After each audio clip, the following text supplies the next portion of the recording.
రెడ్డిక ఇటు జూబ్లీస్ ఉప ఎన్నిక అంశానికి వద్దాం. జూబ్లీస్ ఉప ఎన్నిక పోలింగ్ అయితే ముగియడం జరిగింది. దాని కూడా ఎగ్జిట్ పోల్స్ ఫలితాలు చూసుకున్నట్లయితే కనుక కాంగ్రెస్ కే ఎక్కువగా అనుకూలంగా ఉన్నట్లుగా తెలుస్తుంది. బీఆర్ఎస్ రెండో స్థానానికే పరిమితమైంది. అటు బీజేపీ కనిపించని పరిస్థితి అయితే ఉందనుకోవాలి. రెడ్డికి ఇదే అంశానికి సంబంధించి మనతో మాట్లాడడానికి సీనియర్ అనలిస్ట్ పల్ల లక్ష్మణ్ గారు జాయిన్ అవుతున్నారు. నమస్తే అండి లక్ష్మణ్ గారు.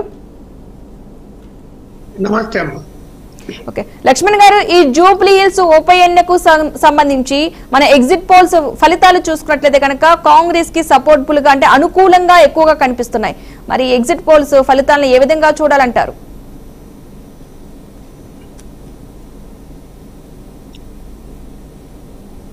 అంటే పోలింగ్ జరిగిన తీరును బట్టి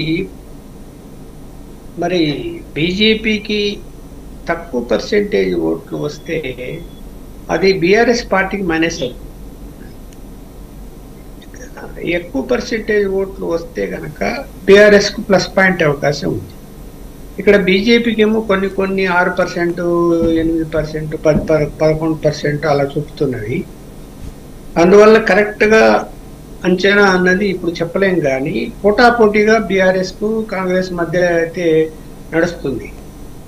అది ఎన్ని చెప్పినా కూడా ఇప్పుడు 5 గంటలకు 47% పోలింగ్ జరిగింది. గత ఎన్నికల్లో కూడా 47% జరిగింది. ఒకవేళ 6 గంటల వరకు అంటే మరి బారులు తీరి ఎక్కడ పోలింగ్ కేంద్రాల్లో జనాలు అయితే కనపడడం లేదు. కాబట్టి ఇంకా పెరిగితే 2%, 3% పెరిగినా 50% వరకే వచ్చే అవకాశం ఉంది. మరి 50% వచ్చినప్పుడు ఎందుకు ఓటింగ్ లో పాల్గొనలేకపోయారు? ఇప్పుడు బీఆర్ఎస్ పార్టీ నుంచి ఆమె ఒక సామాజిక వర్గానికి సంబంధించిన ఆమె సామాజిక వర్గానికి చెందిన ఆంధ్ర ఓటర్లు చాలా ఎక్కువ మంది ఆ నియోజకవర్గంలో ఉన్నారు. వాళ్ళంతా ఏమైపోయారు? ఓటింగ్కి వచ్చారా రాలేదా అంటే ఎక్కువగా సంపన్న వర్గాలు కూడా ఉన్నాయి. వాళ్ళు వచ్చారా అంటే పోలింగ్ కేంద్రాల తీరును మనం పరిశీలించినప్పుడు వాళ్ళంతా వచ్చినట్టు అనిపించట్లేదు. వారు ఎప్పుడు రారు, గత ఎన్నికల్లో కూడా రాలేదు. ఇక్కడ వాళ్ళకి మళ్ళీ ఆంధ్రాలో కూడా ఓటు హక్కు ఉంది, అక్కడ ఉంది, ఇక్కడ ఉంది. మరి అక్కడికి ఎప్పుడైనా జనరల్ ఎలక్షన్ జరిగినప్పుడు మనం బస్సులు వేసుకొని కార్లు వేసుకొని వెళ్ళి అక్కడ ఓటేస్తారు, కానీ ఇక్కడ ఎందుకు వేయటం లేదు? భయమా లేకపోతే ఏంటి కారణం మనకు తెలియటం లేదు. ఇలా అంటే నిర్లిప్తత, ఇంట్లో కూర్చొని టీవీలు చూసుకుంటా ఎంజాయ్ చేస్తూ ఉండటమా? అలాగే తెలంగాణకు సంబంధించినటువంటి అనేక మంది వివిధ పనులు చేసుకోవడానికి హైదరాబాద్కు వచ్చి ఉంటారు. ఇది నగరం కాబట్టి చిన్న చిన్న ఉద్యోగాలు, కూలి పనులు ఇవన్నీ చేస్తూ బతకడానికి ఇక్కడ వచ్చిన వాళ్ళకి కూడా ఇక్కడ ఓటు హక్కు ఉంటుంది, వాళ్ళ విలేజెస్ లో కూడా ఓటు హక్కు ఉంటుంది. వాళ్ళు కూడా మామూలుగా ఏంటంటే గ్రామ పంచాయతీ ఎన్నికలు, మండల ఎలక్షన్లో జరిగినప్పుడు స్థానికులు ప్రెస్టేజ్ తీసుకుంటారు కాబట్టి వీళ్ళందరినీ తీసుకెళ్తారు అక్కడికి, అక్కడ ఓట్లు వేస్తారు. మరి ఇప్పుడు ఎందుకు వేయలేదు? ఇక్కడ ఓట్లు పర్సెంటేజ్ ఎందుకు తగ్గుతున్నది అనేది ఈ రాజకీయ పార్టీలు ఎవరు కూడా పరిశీలన చేయటం లేదు, వాళ్ళని కన్విన్స్ చేయటం లేదు. అలాగే డబల్ ఓట్లు ఉన్నప్పుడు తొలగించేటువంటి ప్రక్రియ జరగాలి, అది చాలా కాలం నుంచి జరగటం లేదు. మాట్లాడుతున్నారు కదా ఎక్కడో రాష్ట్రాల్లో ఓటు చోరీ అంటారు, కానీ హైదరాబాద్ నగరంలోనే అలా ఉన్నప్పుడు ఎందుకు దాన్ని నివారించలేకపోతున్నారు? 2 ఓట్లు ఇక్కడ అక్కడ. ఎవరైనా కానీ ఒక చోటే ఉండాలి, అక్కడ ఉంటే అక్కడ పెట్టుకోవాలి, ఇక్కడ ఉంటే ఇక్కడ పెట్టుకోవాలి. ఇప్పుడు చూడండి, ఇక్కడ ముస్లిం మైనారిటీ వర్గం 1,00,000 ఓట్ల దాకా ఉన్నారు. వాళ్ళు ఎప్పుడు కూడా 70 నుంచి 80% వరకు పోలింగ్ లో పాల్గొంటారు. వాళ్ళు 70% తగ్గదు. ఇప్పుడు ఈ రోజు ఇంకా ఎక్కువ శాతం వేసి ఉంటారేమో అని అనుకుంటున్నాను నేనైతే. అలాగే బస్తీలలో ఉన్నటువంటి వాళ్ళు కూడా ఎక్కువ శాతం మంది పోలింగ్ లో పాల్గొంటారు. ఈ 2 కారణాల వల్ల పోలింగ్ పర్సెంటేజ్ 47 నుంచి 50 వరకు వచ్చింది, కానీ వాళ్ళు కూడా నిర్లిప్తగా వ్యవహరిస్తే అది కూడా అంత పర్సెంటేజ్ కూడా వచ్చేది కాదు. గతంలో ఎప్పుడో ఒకసారి 37% వచ్చింది, అలా ఇంకా పడిపోయేది. ఈ మొత్తం సర్వేలు ఎప్పటి వరకు అంటే సాయంత్రం 5 గంటల లోపల ఈ సర్వేలు తీసుకొని ఉంటారు వీళ్ళు. ఎందుకంటే 6 గంటల తర్వాత ప్రకటన చేస్తారు కాబట్టి 6 గంటల వరకు సర్వేలు తీసుకొని దాన్ని కన్సాలిడేట్ చేసి ప్రకటించడానికి టైం ఉండదు. ఎవరి సర్వేలు వాళ్ళకి తొందర 6 ప్రకటించాలని. అందువల్ల 5 గంటల వరకే తీసుకొని ఉంటారు. 5 గంటల తర్వాత పోలైన 2% 3% ఓట్ల అందులో ఆ పర్సెంటేజ్ అవకాశం ఉండదు. ఉన్నప్పుడు ఇప్పుడు డిఫరెన్స్ 2% 3% ఉంటే వాళ్ళు గెలుస్తారా, బీఆర్ఎస్ గెలుస్తారా, కాంగ్రెస్ గెలుస్తారా అని చెప్పలేం. కానీ డిఫరెన్స్ కొన్ని సర్వేలు 6-7% డిఫరెన్స్ చూపిస్తున్నాయి. అంత డిఫరెన్స్ ఉన్నప్పుడు కాంగ్రెస్కి ఖచ్చితంగా కాంగ్రెస్ పార్టీ గెలవాలి అనడానికి కారణం ఏంటంటే, ఒకటి సాయంత్రం ఎప్పుడైతే మధ్యాహ్నం 3 గంటలకు పోలింగ్ పర్సెంటేజ్ తక్కువ ఉందని ఎప్పుడైతే 37% ఎంతో ప్రకటించారు, అది ఆందోళన కలిగించింది వీళ్ళకి, ఇది రాజకీయ పార్టీలు. ఇంత తక్కువ పర్సెంటేజ్ జరిగితే మనం ఓడిపోతామేమో అని చూశారు కదా. సాయంత్రము ఎవరికి వాళ్ళు ఎక్కడ అవకాశం ఉంటే అక్కడ రీసైక్లింగ్ చేసుకోవడానికి ప్రయత్నం చేశారు, అంటే దొంగ ఓట్లు వేసుకోవడానికి ప్రయత్నం చేశారు. అందులో గొడవలు కూడా అయ్యాయి. అయితే బయట అంతా గొడవలు అయ్యాయి కాబట్టి లోపల ఏమి గొడవలు కానప్పుడు రీపోలింగ్ రాదు. ఎందుకంటే రూట్ ఆఫీసర్ కానీ పోలింగ్ ఆఫీసర్ కానీ లోపల పోలింగ్ ప్రశాంతంగా జరిగింది అని సంతకాలు పెట్టేస్తారు కాబట్టి రీపోలింగ్ జరగదు. సాయంత్రం ఎందుకు గొడవలు పడ్డారు మరి అంటే, ఎవరికి వాళ్ళు అభద్రతా భావం, మరి పోలింగ్ పర్సెంటేజ్ తగ్గిపోయింది, మనకు ఓట్లు పడతాయో పడదో మనం వీలైనందుకు వేసుకున్నాం. కొన్ని చోట్ల ఎంఐఎం పార్టీ కూడా దౌర్జన్యంగా రీసైక్లింగ్ చేశారని కూడా వార్తలు, కొన్ని విజువల్స్ కూడా వచ్చాయి. సో ఇందులో ఎవరు సక్సెస్ అయి ఉంటే, ఎవరు తక్కువేం కాదు, ఎక్కడ అవకాశం ఉంటే అక్కడ రీసైక్లింగ్ చేసే ప్రయత్నాలు చేశారు. ఎక్కువ ఎవరికి అవకాశం ఉంటుందంటే పోలీసులు కాస్త ప్రభుత్వానికి అనుకూలంగా ఉంటారు కాబట్టి కాంగ్రెస్ పార్టీకి ఎక్కువ అవకాశం ఉంటుంది. అది జరగనీయకుండా బీఆర్ఎస్ పార్టీ వాళ్ళు చాలా చోట్ల అడ్డుకున్నారు. ఒకవేళ జరిగి ఉండి ఒక 2-3% వాళ్ళు వేసుకోవడానికి అవకాశం దొరికి ఉంటే మాత్రము కాంగ్రెస్ పార్టీ ఈజీగా వాకవర్ అని చెప్పవచ్చు. మరి అది జరిగిందా లేదా, ఎంతవరకు జరిగింది అన్నది మనం అంత సులభంగా మనం చెప్పలేం. కానీ ఇంకా రేపు కొంత సమాచారం బయటకు వస్తే తెలుస్తుంది. అయితే ఎవరు గెలిచినా కూడా ఇక్కడ ఎవరు ప్రెస్టీజ్గా తీసుకోవాల్సిన అవసరం లేదు. ఆ ఒక్క సీటుతో కాంగ్రెస్ పార్టీ ప్రభుత్వం నుంచి పడిపోయేది లేదు, బీఆర్ఎస్ పార్టీ ప్రభుత్వం అధికారానికి వచ్చేది లేదు. అది బీఆర్ఎస్ సీటే కాదనిలే, మాగంట ఓట్లేనాదు 3 సార్లు గెలిచారు. ఎందుకు గెలిచారు? ఆయనకున్న మంచి పేరు, ఆయన ప్రజల మధ్యలో ఉండటం, ప్రజలకు ఏదైనా ఆర్థికపరమైన ఇబ్బందులు వచ్చినా ఆదుకోవటము, ఇవన్నీ చేశాడు కాబట్టి గెలుస్తూ వచ్చాడు. పైగా ఆంధ్ర ఓటర్స్ కమ్మ సామాజిక వర్గానికి సంబంధించిన ఓట్లు కూడా ఉన్నాయి ఇక్కడ. మరి ఇప్పుడు కాంగ్రెస్ పార్టీ ఏ పరిస్థితుల్లో గెలవగలుగుతుంది అంటే, ఒకటి అధికార మనకి ఇంకా బాగా పనులు చేస్తారు అనేది ఒకటి వస్తుంది. అలాగే బస్తీలలో అనేక ప్రాబ్లమ్స్ ఉన్నాయి. 2 రోజులకు ఒకసారి వాటర్ వస్తుంది, మంచినీళ్ళు, తర్వాత కాలువలు, మురుగునీటి కాలువలు సరిగా లేవు. ఇవన్నీ అధికార పార్టీ ఎమ్మెల్యే చేయగలుగుతాడని వాడు నమ్ముతారు. మరి 10 సంవత్సరాలుగా ఏం చేశారు? అవన్నీ అలాగే ఉన్నాయంటే ఉన్నాయి. చాలా చోట్ల స్లమ్స్ ఏరియాలో మనం వెళ్తే అక్కడికి వెళ్ళలేము, అలాంటి పరిస్థితులు ఉన్నాయి ఇంకా నగరంలో. మరి వాటిని ఒకవేళ కాంగ్రెస్ పార్టీ గెలిచినా కూడా వాళ్ళకి ఏదైతే హామీలు ఇచ్చారో అవి చేయిస్తారని ఒక నమ్మకం వాళ్ళకు కలిగి ఉంటుంది కాబట్టి చేయాలి. లేదు బీఆర్ఎస్ పార్టీ గెలిస్తే ప్రతిపక్షంలో ఎంతవరకు చేయాలో అంతవరకు చేస్తారు. ఇప్పుడు చర్చించాల్సింది ఏంటంటే బీజేపీ దాని పరిస్థితి ఏంది? కేంద్ర మంత్రులు ప్రచారం చేశారు, రాష్ట్ర అధ్యక్షుడు ప్రచారం చేశారు, ఓమని ఆంధ్ర నుంచి కూడా వచ్చి ఆంధ్రప్రదేశ్ అధ్యక్షుడు పనిచేశాడు, ఆంధ్రప్రదేశ్ మంత్రి వచ్చి తిరిగాడు, ఇంతమంది తిరిగారు. కానీ ఏ సర్వేలో కూడా 8% దాటి ఓట్లు రావని చెబుతుంది. అంటే 6 నుంచి 8%. అవును, అంటే గతంలో వచ్చి దానికంటే ఎక్కువ రావు, వచ్చే అవకాశాలు లేవు.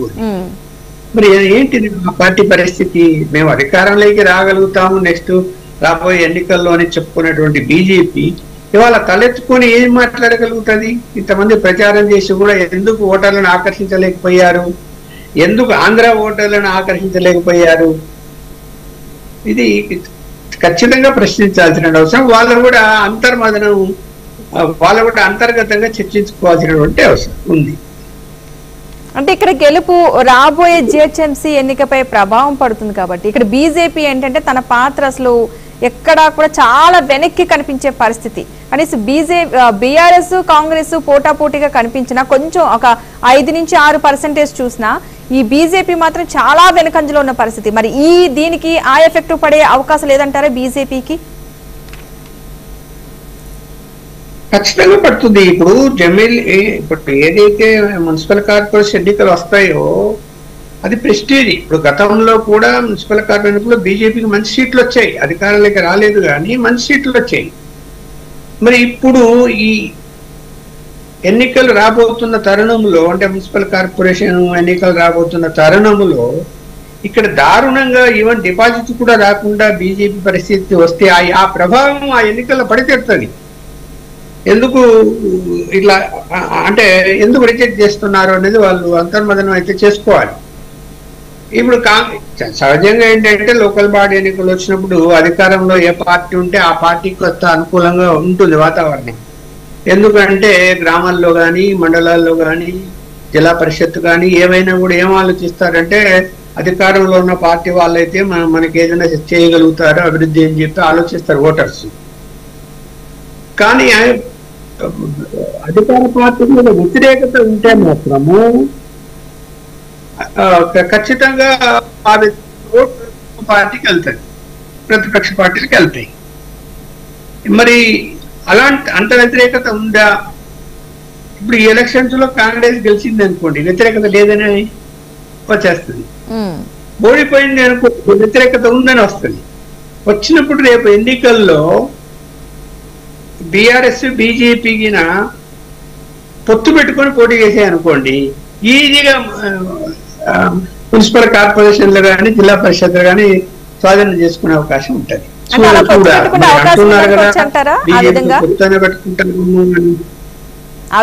పెట్టుకునే అవకాశం ఉందంటారా? అసలు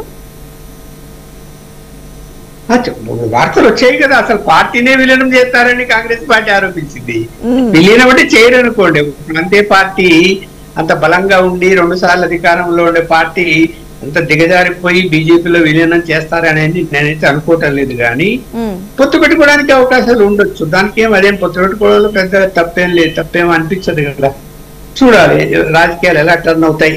అంటే ఈ ఎన్నికతో గెలుపును బట్టి రాజకీయంగా కొన్ని అంశాలు టర్న్ అయ్యే అవకాశం ఉన్నవి. ఎందుకు అంటే లోకల్ బాడీ ఎన్నికలు దగ్గర ఉన్నాయి కాబట్టి. సో ఇప్పుడు బీజేపీ ప్రజల్ని ఆకర్షించడం కానీ కొంచెం వాళ్ళలో తిరగడం కానీ ఎక్కువ బాధ్యత పడినట్టు కాదంటారా? ఎందుకంటే ఈ పర్సెంటేజ్ చూస్తుంటే ఎగ్జిట్ పోల్స్ ఫలితాలు ఈ పర్సెంటేజ్ చాలా తక్కువ కనిపిస్తుంది కాబట్టి. అదే మరి ఇప్పుడు ఒకటి ఏంటంటే పార్టీ మీద విశ్వాసము, పార్టీ మీద అభిమానము, మోడీ గారి మీద అభిమానం వేరు. అది జాతీయ ఎన్నికలు వచ్చినప్పుడు కేంద్రంలో బీజేపీనే రావాలా అనేటువంటి కోరిక ఉన్నప్పుడు చూశారు కదా. 8 అసెంబ్లీ సీట్లు వస్తే అదే పార్లమెంట్కి వస్తే 8 పార్లమెంట్ సీట్లు గెలిచారు బీజేపీ వాళ్ళు. ఎలా గెలగారు? హైదరాబాద్ లో ఒక్క సీటు కూడా రాజాసింగ్ తప్ప ఒక్క సీట్ రాలేదు బీజేపీకి అసెంబ్లీలో. పార్లమెంట్ వచ్చేసరికి గెలవగలిగినారు. అందువలన సికింద్రాబాద్ పార్లమెంట్ గెలిచాడు కిషన్ రెడ్డి. అందువల్ల ఏంటంటే ఈ లోకల్ వాడి ఎన్నికలు అంత సీన్ ఉండదు. అంటే పార్టీ గురించి లేకపోతే మోడీ గారి గురించి కాదు, అభ్యర్థుల గురించి ఆలోచిస్తారు. ఈ అభ్యర్థి మనకు అందుబాటులో ఉంటాడా ఉండడా, మనకు పని చేసి పెట్టాడా లేదా, మన వీధుల సమస్యలు పరిష్కరిస్తాడా లేదా అని చూస్తారు. అందువలన అక్కడ సీన్ మారిపోతుంది. మారిపోయినప్పుడు ఇప్పుడు అభ్యర్థిని బట్టే కదా. ఇప్పుడు ఇది ఉప ఎన్నిక. పోయిన ఎలక్షన్లో 14,000 ఓట్లు వచ్చాయి, ఓడిపోయాడు బీజేపీ అభ్యర్థి. మళ్ళీ అతనికి సీట్ ఇచ్చారు. మరి ఏం చెప్పాలి? మరి ఏమంటే అతను లోకల్ ఏదో బాగా పనిచేశాడు అది ఇది అని చెప్పారు. అసలు ఆయన సామాజిక వర్గానికి సంబంధించిన ఓట్లు అక్కడెక్కడ ఉన్నాయమ్మా? చాలా తక్కువ శాతం ఉన్నాయి. ఇప్పుడు జనం ఏమైపోయారంటే కులాల వారికి కూడా ఆలోచిస్తున్నారు కదా, మా కులస్తులని. రెండోది కాంగ్రెస్ పార్టీ బీసీ పెట్టడం, బీసీని పెట్టడం కూడా ఒక ప్లస్ పాయింట్. అది బీసీ ఓటర్లు కాస్త అట్రాక్ట్ అయ్యారు, ఖర్చు కాలేదని చెప్పడానికి లేదు. ఇక్కడ బీఆర్ఎస్ పార్టీ ఏమో సరే సింపతి ఓట్లు పడతాయి అని చెప్పి గోపీనాథ్ గారి సత్యమణి గారికి ఇచ్చారు. వాళ్ళిద్దరు చాలా వ్యూహాత్మకంగా ముందుకెళ్లారు. ఈ బీజేపీ వ్యూహాత్మకంగా ఎక్కడ వెళ్ళింది? చాలా మొండిగా మళ్ళీ అతనికి ఇచ్చింది. దాని ఫలితం ఇప్పుడు రేపు రిజల్ట్ వచ్చినప్పుడు తెలుస్తుంది. ఇంతమంది వచ్చి ప్రచారం చేసినా కూడా వీళ్ళ పర్సెంటేజ్ ఇంతేనా అంటే అక్కడ అభ్యర్థి మైనస్ పాయింట్, పార్టీ మైనస్ అని నేను చెప్పడం లేదు, అభ్యర్థి మైనస్ పాయింట్. అలాగే ఇక్కడ నగరంలో ఉన్నటువంటి బీజేపీ నాయకుడు, ప్రత్యేకించి మంత్రి కిషన్ రెడ్డి గారి బాధ్యత ఎక్కువ. ఆయన ప్రజలకు అందుబాటులో లేడు, ఎవరైనా సమస్యల మీద పోతే పరిష్కార దిశగా వెళ్ళటం లేదు అనేది కూడా బాగా ప్రచారం అయ్యింది. అది కూడా ఒక మైనస్ పాయింటే కదా. ఇప్పుడు అనేక సమస్యలు ఉంటాయి, వెళ్తారు, దానికి ఎవరు పక్కన పిఏలకో పిఎస్లకో వీళ్ళ పని చూడండి అంటే మంత్రి గారు అటు వెళ్ళిపోయిన తర్వాత వాళ్ళు మళ్ళీ రాపోండి, ఆ కాగితం తీసుకొని మళ్ళీ మేము లెటర్ పంపిస్తాము, మళ్ళీ మీరు పోండి ఇట్లా చెప్తారు. లేకపోతే మళ్ళీ రండి అంటారు, మళ్ళీ పోతే ఆ కాగితం లేదంటారు, కనపడలేదంటారు, ఎప్పుడు ఇచ్చారు అంటారు. అక్కడ ఒకరు ఉండరు, ఒకరు పిల్లగా ఉండి కాగితాలు తీసుకుంటే ఆయన యొక్క ఆఫీస్కి వెళ్తే కనుక ఇంకొక పిఏ ఉంటాడు, ఇక్కడ నాకు తెలియదు అంటాడు. అంటే ఇక్కడ సిస్టము, ఏదైనా ప్రజా సమస్యల మీద సిస్టమ్ అన్నది సరిగా లేదు, నేను అబ్జర్వ్ చేసిన కూడా చెప్తున్నాను. అది బాగా జనంలోకి వెళ్ళిపోతుంది కదా, మనకు అందుబాటులో లేడు అని.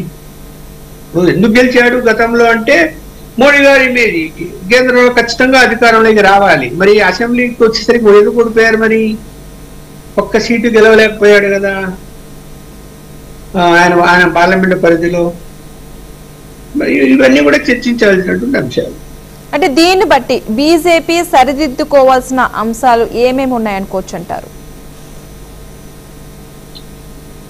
సరిదిద్దుకోవాలి, ముందు ప్రజలకు అందుబాటులో ఉండాలి, ప్రజా సమస్యలు పట్టించుకోవాలి. ఎందుకంటే సిటీలో ఇప్పుడు చూడండి, హైడ్రా వచ్చింది, ఎక్కడ పడితే అక్కడ పేద వర్గాలు కూడా కూలి చేశారు. ఎంతవరకు పట్టించుకోగలిగినారు, ఎంతవరకు ఫైట్ చేయగలిగినారు అనేది ఇంపార్టెంట్ కదా. అదే బీఆర్ఎస్ పార్టీ తీసుకుంటే ఫైట్ చేశారు, వాళ్ళు కుదురుతంగా ఫైట్ చేశారు. వీళ్ళేదో నామకా వాస్తి చేశారు, తేడా ఉంది కదా. అక్కడ చిత్తశుద్ధి కనపడడం లేదు, అక్కడ సమస్యల మీద చిత్తశుద్ధి కనపడాలి కదా, లేకపోతే ఎందుకు? చూడండి, గతంలో గెలిచినటువంటి ఎమ్మెల్యే వాళ్ళు బీజేపీ వాళ్ళంతా కూడా బాగా పనిచేయడం వల్ల ఇప్పుడు లక్ష్మణ్ ఉన్నారు, 2 సార్లు గెలిచారు. మరి మళ్ళీ ఆయన నియోజకవర్గం కూడా మళ్ళీ ఓడిపోయాయి కదా మొన్న అభ్యర్థి. అంటే ఏంటి, ఇక్కడ ఆ నాయకుడి మీద నమ్మకం పోగొట్టుకున్నారు. కొత్త వాళ్ళని తీసుకొచ్చి, వాళ్ళు ఎవరో ముక్కుముఖం తెలియని వాళ్ళని తీసుకొచ్చి ఇక్కడ నిలబెడితే వాళ్ళ మీద నమ్మకం ఎట్లా కుదురుతారు? అప్పటికప్పుడు కుదరదు. అంటే ఎవరిని ఆయన అభ్యర్థి పెట్టదలుచుకుంటే 1 సంవత్సరం నుంచైనా అతను పనిచేయాలి, నియోజకవర్గంలో ప్రజలకు కనపడాలి.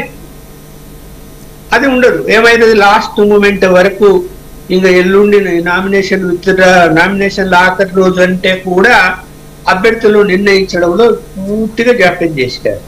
ఎందుకు అలా? ఎక్కడ స్ట్రాటజీ ఫెయిల్ అయ్యి? స్ట్రాటజీ ఉండాలి కదా ఎలక్షన్స్ అంటే. ఇప్పుడు 1 సంవత్సరం తర్వాత ఎలక్షన్స్ రాబోతున్నాయంటే కనీసం 1 సంవత్సరం ముందు నుంచి వ్యూహం ఉండాలా, ప్లానింగ్ చేసుకోవాలా, ఎలక్షన్స్ లో నిలబడాలి. అలా కాకుండా నాచుకుంటూ వచ్చి దగ్గరకు వచ్చిన తర్వాత అభ్యర్థి ఎవరంటే ఈయన అని చెప్పి ఎవరో కొత్త ఆయన ముక్కుముఖం తీసుకొచ్చి టికెట్ ఇచ్చేసి కూర్చుంటే నగరంలో జరిగే పని కాదన్నది.